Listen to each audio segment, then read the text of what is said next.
Hey Ange, it's Aussie Villain. Good mate, good. How's Wolves treating you? Yeah mate, yeah, your defence was a bit leaky when we played you last and well, you know, us Aussies, we need to stick together over here mate, beat these Poms. Yeah, well, you know what mate, I've had a long think about it and I'm willing to sell you Mings now. Hello?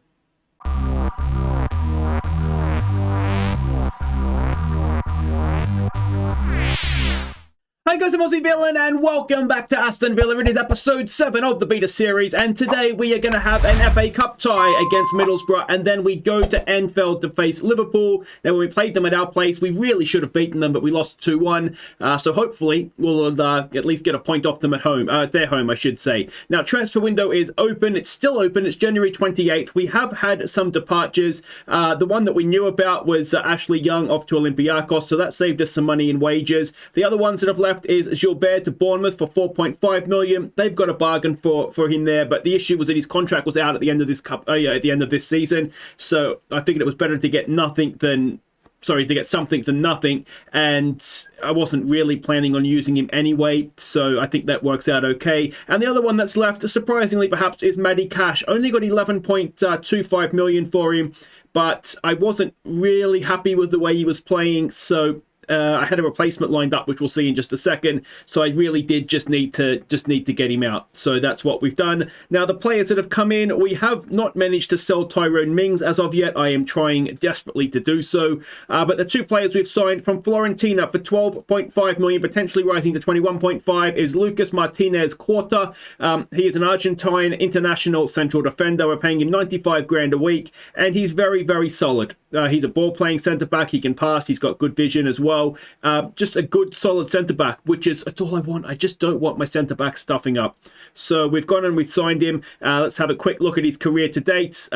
Kimberley, which is a club I have never heard of in Argentina, but River Plate is where he sort of made his name before going off to Fiorentina, and they've only made a very small profit on him. So yeah, we'll see how he gets on with us. I think he'll do well. I do think he'll do well. And the other signing that we've made is our replacement for Matty Cash. It's Marcus Holmgren Pedersen from Feyenoord, 18.5 million, potentially rising to 23.5. This is him. What I like about him more so than Matty Cash is he's just quicker. If, we've got wing-backs that we want to get up and back, he's just quicker. He doesn't have the jumping reach or the strength, but to be honest, I'm okay with that. And, he's a decent crosser, decent dribbler, and he's a little bit younger as well. 70 grand a week we're paying him. And again, if we have a quick look at his career to date, he's been at Tromsø in Norway. He went to Molde, then Feyenoord, and Feyenoord have made an absolute profit off him, haven't they? So yeah, we'll see how he gets on as well. I just think he's going to do a good job for us. Now there are transfers that are ongoing. We will find out this episode because the Liverpool game is after the trade deadline. The trade deadline is that's baseball. The transfer deadline. So that's the first time I always mess up football in the baseball episodes. I've never done it the other way around. So there we go. First time for everything. So yeah, there we go. That is that. There will be, as I say, we will know exactly what's going to happen in the transfer window. Oh, the other thing I have done actually, and this is one for next season. I don't know if there is going to be a next season, but I might continue this offline. But we've signed a goalkeeper, Marco Carnesecchi. I have no idea how you would pronounce it. Carnesecchi probably, isn't it? He is a commanding professional goalkeeper, 22-year-old. Now he is currently at, how do you say that? Cremonese in Italy. I think he's an absolute star, to be honest. We've signed him as a backup. I think it's 25 grand a week. I tell you what, I reckon after a season he could well replace Martinez as our first choice. He has been sort of all around Italy as they tend to do, Atalanta, and then we've signed him from Atalanta. He's been on loan at Cremonese for the last few seasons. So I'm really, really excited about him. I think he's going to be an absolute star. Now, that is everything off the field in terms of the transfer window caught up on. Let's go and catch up on the on-field action, starting with our Premier League game, a huge one against Crystal Palace, who are, I think along with us, maybe the surprise top 4 contenders. Matty Cash picked out Sanson's run for the only goal. So we were very lucky not to lose this game. Never mind win it. You can see from the XG tracker, just the general match stats, they were very much the better team in this one. Now, if this happened, I think there was a day's gap after the Spurs game and then this one. So it was a very much rotated side. And it was a player that's left and a player that's potentially on the way out anyway, certainly out of favour, that got the win for us. So that is absolutely huge. And yeah, a bonus 3 points. If I ever complain about a game we should have won, remind me of this one, because we should not have won that one. The next game to catch you up on was the FA Cup third round tie against Wolves, and of course my fellow Australian manager Ange Postecoglou. We fell behind inside 15 minutes. Ollie Watkins quickly had us level, and Bednarek put us ahead. Watkins found Despotov to extend our advantage,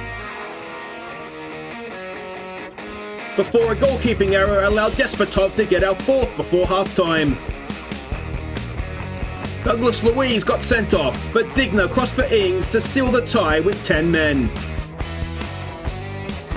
So they were really, really bad, particularly at the back. Maybe we were just good, I don't know. You'll notice that Mings started the game. He gave away the penalty and I just subbed him straight off. That was it. He was officially dead to me. I thought I'd give him one more last chance, and he didn't take it. So, well, he did. He gave a penalty up. Bednarek came on, scored a goal and looked really good. So that was the end of Mings. Douglas Luiz got himself sent off, which was silly, but ultimately it didn't affect the game in any way. In fact, we went on to score another goal. So that's that. We've got Middlesbrough in the fourth round today. It's, of course, the first game. We're back to league action now against Fulham. Ponsa picked out Despotov's run to put us ahead on the hour mark. And Leon Bailey found a way through the Fulham defence to make it 2-0. But Fulham pulled one back in stoppage time. So this was fairly comfortable. I mean, you can see, again, the match stats, we dominated possession. XG tracker says we were ahead through most of the game. Obviously, at 2-0, ends 2-1. It can't be that comfortable, but it did feel like a game that we were the better team and we were always going to win. So, yeah, that is always nice to have that feeling. Next up, it is the final game to catch you up on against Leeds. Leeds were down to 10 men when Chambers picked out Leon Bailey's run to give us the lead, before a cock-up made it 2-0. Robin Koch got the own goal. You see what I did there? Really funny, wasn't it? Dad jokes in the reviews now. Wonderful stuff. They were down to 10 men very, very early, and it did just seem a little bit like a matter of time once they were down to 10 men. We did go a little bit more attacking. I think it was more the second half we did that. But if you look at the XG tracker, the longer the game went on, particularly in the second half, sort of the more we dominated the game. So, yeah, a big 3 points in the league. Always good to get that. And if we look at the league table, we are currently sitting third, joint on points with Arsenal, ahead of Man United. Wolves, I don't know how they are there after their FA Cup performance. Southampton are also on 36 points, so it's end out to Crystal Palace, still hanging about as well, although they're 5 points back from us. And Chelsea continue to struggle, as do Newcastle and Tottenham. So it's a strange league, really. The bottom of the league is maybe more or less how you would expect it to be, except, I mean, Brighton's the outlier there compared to real life, aren't they? And, yeah, so there we go. That is how things stand. But we start in the FA Cup against Middlesbrough. Let's have a look at the team that we're sending out. And we're expecting a 4-4-2 from them. Now, I am doing a little bit of experimentation in this one. It's a championship side, so we should be okay, particularly at home. But given that they're playing 2 up front, we are going to try playing 3 at the back and just a different sort of formation. So Martinez goes in goal. It's Martin, Quarta, Konsa, and Chambers as a back 3. Pedersen's going to get a first look at YouTube. Actually, I think I want these guys more as attacking than on support. And Digna are going to be the 2 wing backs. It's going to be McGinn, Coutinho, and Douglas in midfield. Ings and Arezzo will be the 2 up front. We've got lots and lots of options on the bench in case we want to go back to wingers. I mean, Watkins, Bailey, Despotov, Buendia. We've got lots of attacking options. And Tyrone Mings is there in case we want to try and make the game a little bit closer later on. All right, so we can see the team sheets there. I always like to have a look at the at some of the teams here because you lose track of who plays for who. Duncan Watmore, I didn't know he was at Middlesbrough. Of course, the problem with this, Johnny Howson as well. Riley McGee, he's an Australian, isn't he? The problem with doing this, of course, is sometimes there's transfers in Football Manager that aren't happening in real life, and so I just think that they play for the team that they've signed for them in Football Manager. But that is my life, more or less. All right, let's say ignore the praise you've been getting. Go out there, just play without pressure. It's a little bit of it's not so much an experimental lineup as an experimental formation with more or less our best players in it.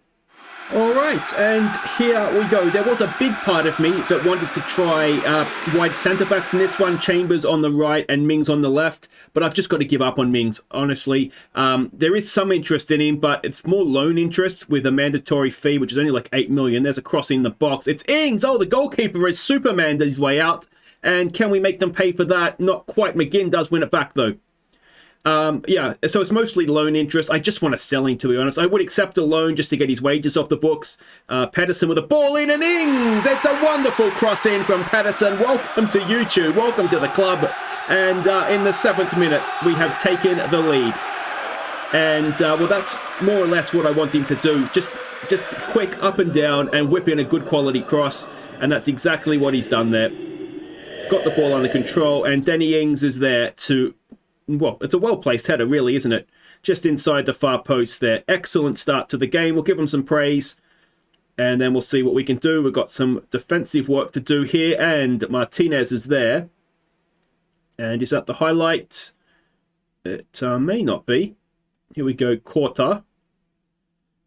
The scouts actually rated him a little bit higher than what it looks like now that he's at the club. But I still don't necessarily regret signing him. Actually, Fiorentina have a couple of really good centre-backs because he was there, and there was a Serbian guy as well who ended up going to Newcastle. Newcastle and Bayern Munich, oh, it was a little bit lucky, were the two that were interested in him, and we just couldn't compete with the I think the transfer fee was sort of high 20 millions, which I guess we could have done, but it would have just about, that would have been it for us. And I did want to try and upgrade right back as well as the upgrade at centre-back, so... As McGinn through the back, that looked a little bit like it might have been a foul, but we get away with it. No, we don't. Ings just gives it away. Come on, Danny, man. And or Danny boy, as the case may be. We've got another free kick to defend here. Can we get that away? Of course, the one good thing about playing this formation is we've got, you know, the 3 centre-backs to sit back off set pieces as well. So there's actually probably a lot of arguments to say this is maybe the better way for us to play. But of course, the issue is that with no wingers, we've got a lot of good players that play in wide areas, so I probably would have need to make that decision before I've gone and signed wingers. Pedersen again! Oh, it's another Pedersen cross! This time it is Arezzo with his 3rd of the season, and it is 2-0 now in the 20th minute, and that, you would hope, against the championship side, just about be that. Now, if we get a chance to rest players in the second half, we might look to do so. Not the best goalkeeping on that occasion, though, was it? Yeah, because Liverpool, I mean, maybe if this works, we just keep trying this. Chambers on a booking. We could do Mings and Kamara as centre-back replacements to get Chambers off the field if he's got a booking. And,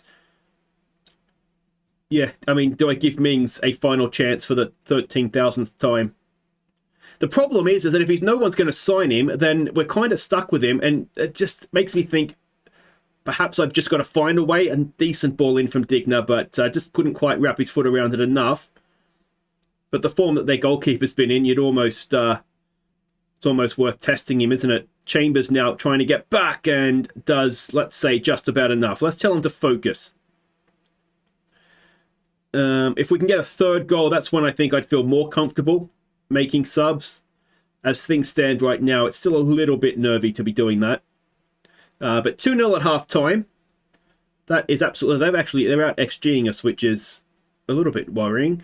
So we don't want to get complacent. We've stressed out Konsa. He should be fine, though. Yeah, there we go. And, well, I don't really want to make any subs just yet, if I'm honest. I don't feel like 2-0 is quite comfortable enough. Let's try a demand more. And let's see where this half starts to go. Free kick. Digna puts good pressure on, but can't come away with the ball. And we've got our 2 centre-backs I'm thinking of taking off on bookings. So that... Well, that's not great. It is 2-1 now. They have got a goal back. And... yeah, have the 3 centre-backs just maybe been caught out a little bit there. Ings maybe not close enough to his man. And Digna perhaps as well. So that's, well, it's obviously disappointing. Let's tell him to focus.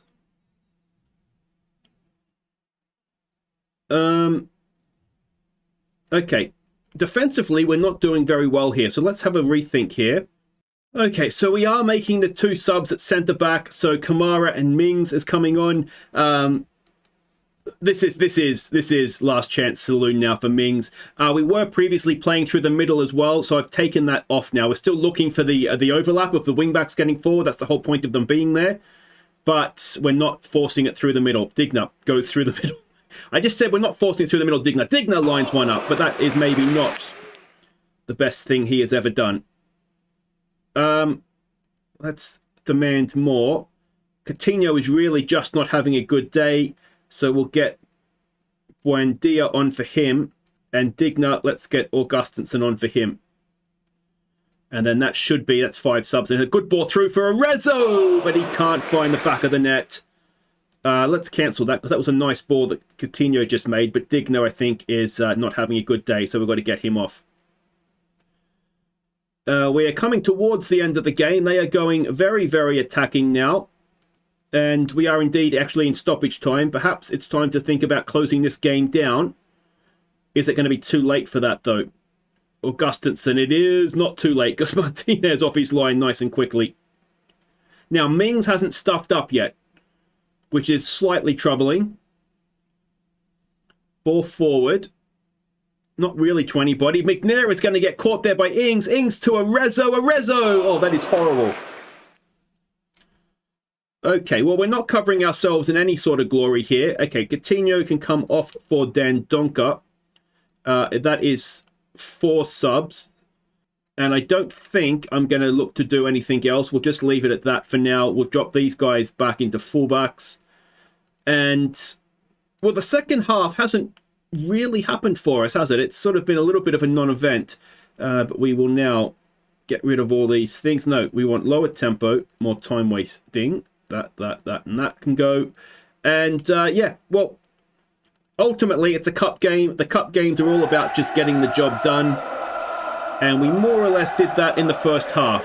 Have we seen it out? It looks like we have, but maybe slightly lucky to do so.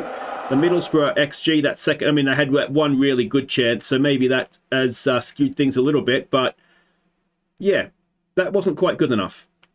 So we are through to the next round of the FA Cup. We'll find out who we are playing in that momentarily. Before the Liverpool game, I would think. But guys, wait right there. I'm going to play through to transfer deadline. I'm thinking there will be more to catch you up on the transfer front. And then it will be off to Anfield.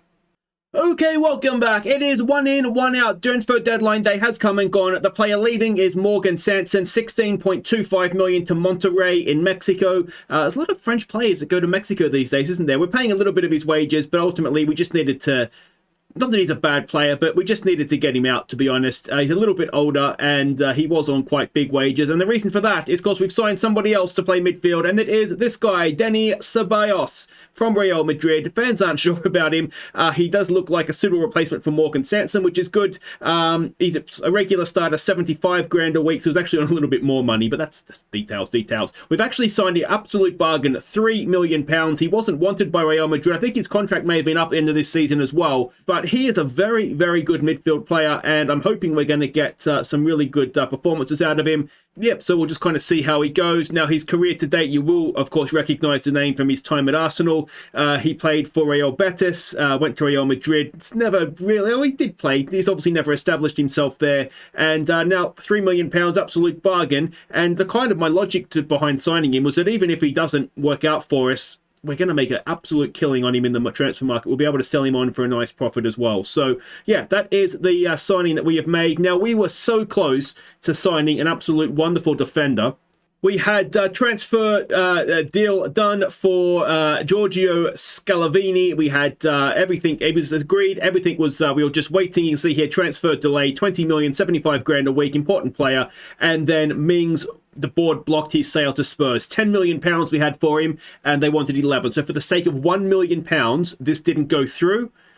And look at what we could have had. An absolute beautiful, beautiful player. He would have been playing as a ball-playing centre-back on cover. He's got anticipation. He's got decent pace. He's just got everything. And he's only 19. He's already an Italian international. And the board screwed us over big time on that one. So, wasn't even Mings' fault. The board said no, they weren't selling for anything less than 11 million, and we had agreed a 10 million transfer fee with Spurs. Unbelievable. Anyway, I'm trying to get it done now for the summer, so if there is a second season, then he will hopefully be in for that. We're just waiting to see there on a work permit to come in for him. So there we go. Such a shame. Such a shame. Let's have a look and see what we're doing here against Liverpool. This is actually second versus third in the league, so it's, you know, it's a big game. We can see here we're expecting a 4-3-3 from them. They look like a worryingly good side with that understand each other as well. And this is the team that we're sending out. I'm going to go with this formation again because why not, really? Some more good news, actually. Diego Carlos is back from his injury. Now, he is in no way match sharp to start this. But if it's going really well or really bad, then what we might do is we might not have Konsa covering on the ball player, but not cover. Sorry, we're not ball player. Yeah, we will bring him on if things are going well or not going well. But yeah, I don't think we want to start him in this one. So Martinez in goal. It is Quarta, it is Konsa and Chambers as the back four. It's Pedersen and Digna as the wide players. It's McGinn, Ceballos and Douglas Luiz. Now, Douglas Luiz, I've actually had to promise to sell him now because I was trying desperately to get somebody out so we could get the defender in. So he's annoyed at me, but hopefully that'll go away. And if you know what, if it doesn't, I like him in real life. In game, he's good, but he's very replaceable, so I'm not too concerned. So yeah, that's the midfield. And Despotov and Ings will be the front two for this one. And the bench is the backup goalkeeper Olsen. Then we've got Diego Carlos, Mings, Augustinsson, Kamara, Coutinho, Bailey, Buendia, and Ollie Watkins. All right, so we can see the team sheets there. It is a strong-looking Liverpool side. I don't think there's really much of a weak-looking Liverpool side anymore, is there? There's no pressure on us here. I mean, I think we've got to go out there with that attitude. Before the game, you sort of get the expectations from the board and the fans. Everyone's expecting us to lose, even our own fans. So yeah, let me know what you think of the transfer window. I think if we'd been able to sort of switch Mings for the young Italian guy, I think that would have been a really good transfer window then. As it is, we're maybe a defender short. Yeah,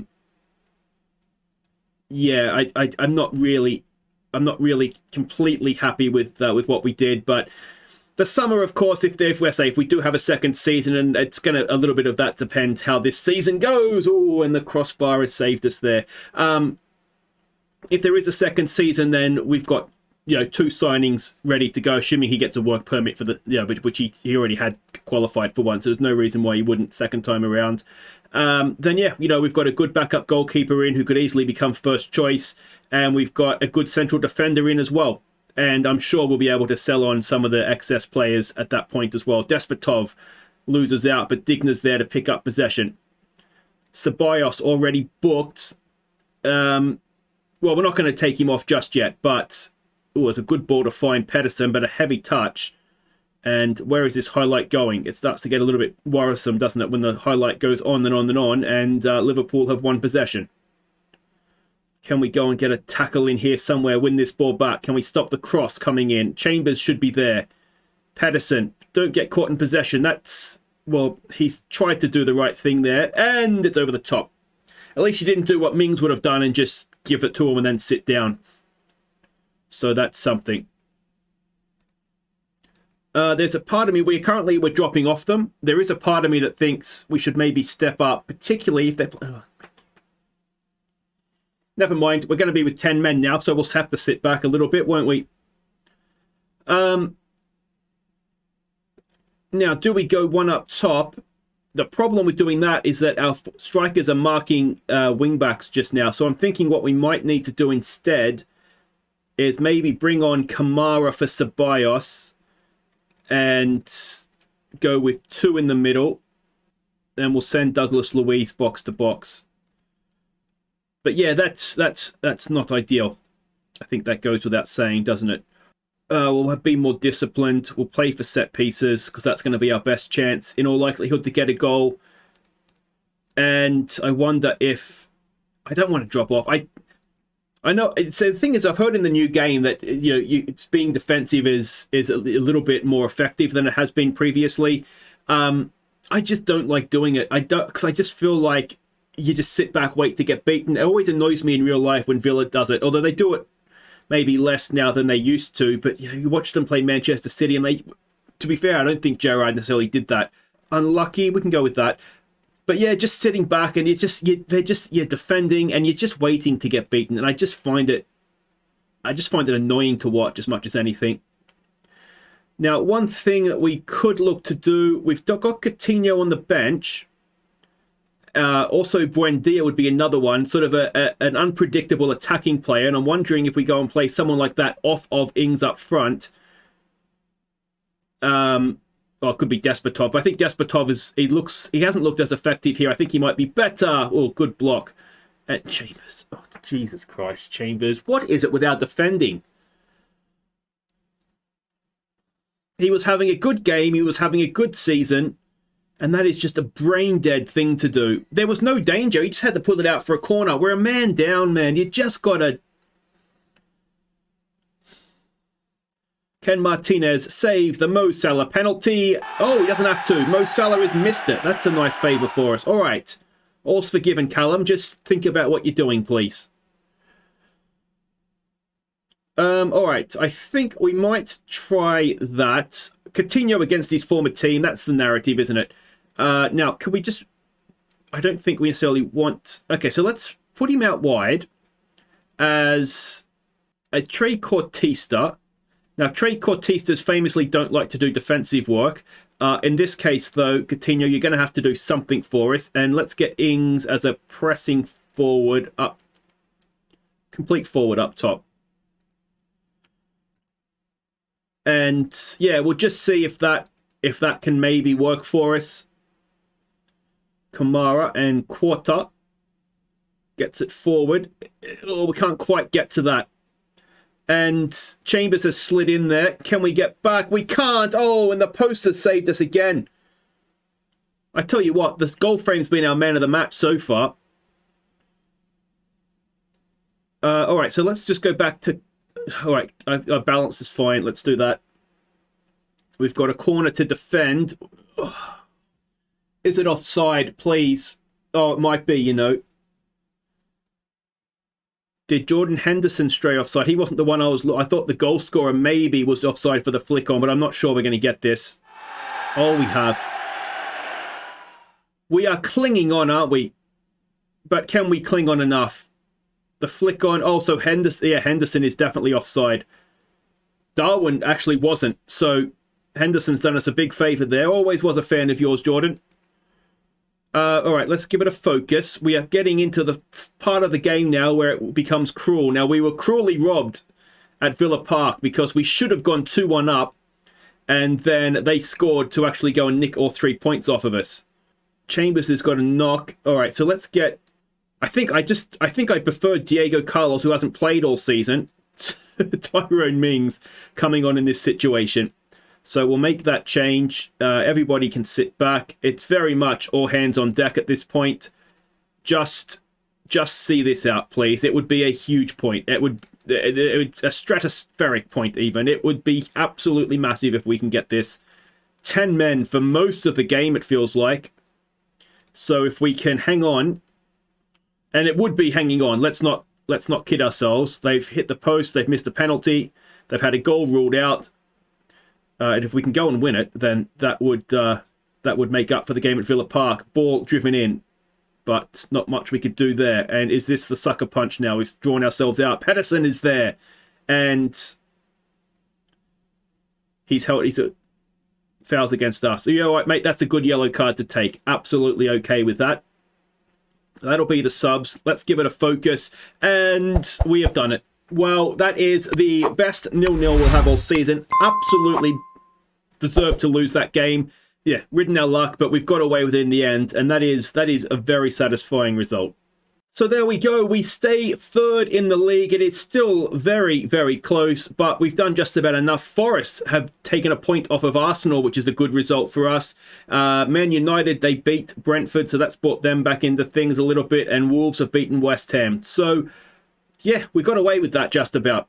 So the Callum Chambers injury is a pulled groin. It's not that bad. It'll be about a week. 10 men, Aston Villa hold on to draw against Liverpool. Ceballos makes his debut. McGinn gets himself a ban. Was it a little harsh? It was probably justified. Okay, fair enough. So we'll just confirm that and we won't appeal it.